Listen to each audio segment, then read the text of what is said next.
It's my great pleasure to introduce the Reverend Scott R. Pilarz, the Society of Jesus.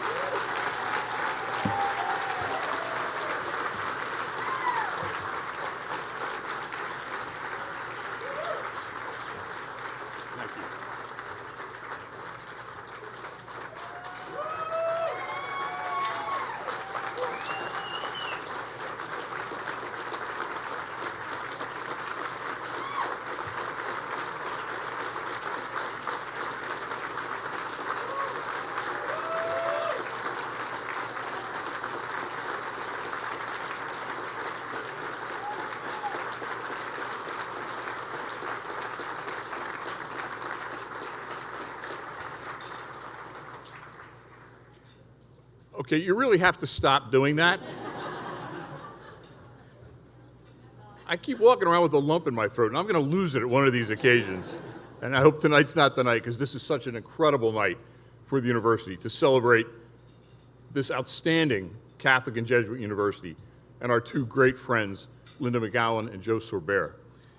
Patty, thank you for that introduction and for all that you do for the PBC and for the university as a very valued member of our Board of Trustees. I also want to thank our dinner co-chairs, John Laverty and Paul Lamia, and everyone else who's made this possible.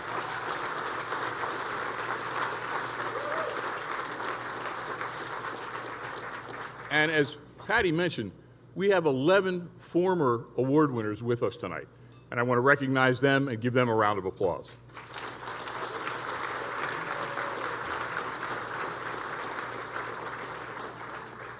I also tonight want to note the passing of our dear friend and former awardee, Jerry Roach, who was a great example of our university.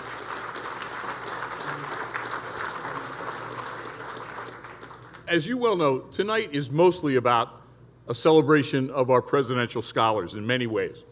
And we're blessed to have our senior presidential scholars here with us tonight. And one of them, Sarah Warbowski, will speak later about her experience at the university as a presidential scholar. This is fascinating to me. Sarah is the third member of her family to earn a presidential scholarship.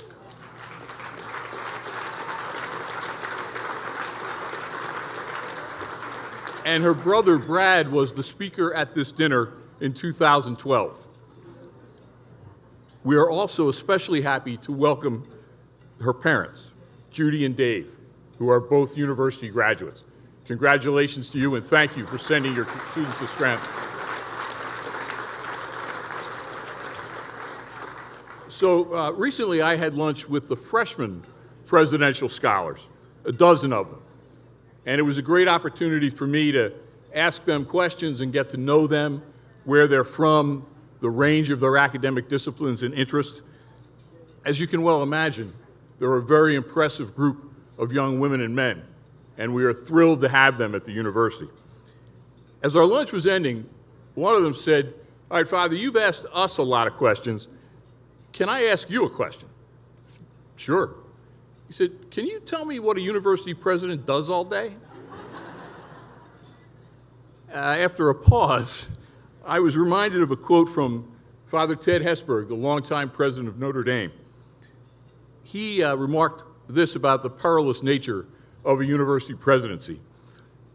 He said, "Presidents, like all human beings, enjoy an occasional pat on the back, but it is far more realistic to expect numerous kicks in another part of your anatomy whenever you make a mistake."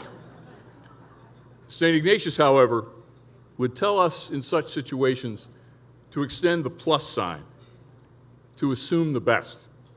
So I overlooked the possibility that this freshman presidential scholar was suggesting that presidents really don't do much in the course of a given day, and instead shared with them my renewed sense of gratitude, having rejoined this amazing community.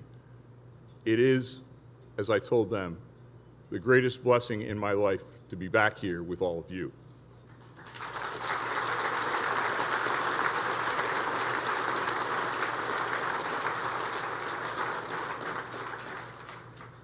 And again, I'm reminded of another line from Father Hesburgh reflecting on being a university president. There is no better association in the world than a good academic relationship where civility rules disagreement and comradeship is very real and at the heart of an endeavor as fully exalted as Catholic higher education. Tonight's gathering is a testament to the kind of exalted comradeship that is always true for all of us at the University of Scranton. It is to celebrate two such comrades that we gather here tonight. Linda, you are an amazing mentor and friend to so many Scranton students. You have helped to shape their aspirations and have helped them realize their dreams. A core member of the PBC since its inception 17 years ago, this organization owes so much of its success to you. We would not be here tonight without you.